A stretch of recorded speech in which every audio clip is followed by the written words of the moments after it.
عمر ابن عبد العزيز رحمت الله علیه ډېر لوی ولی تیر شوی. حضرت عمر ابن عبد العزيز رحمت الله علیه چې وفات کړي نه اولادونو ته هیڅ نه وپریښ.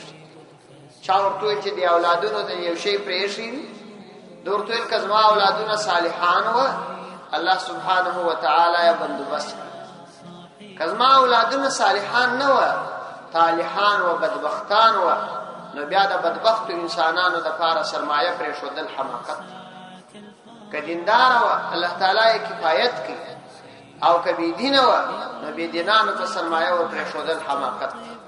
دا د عمر ابن عبد العزيز رحمه الله اخیری خبره.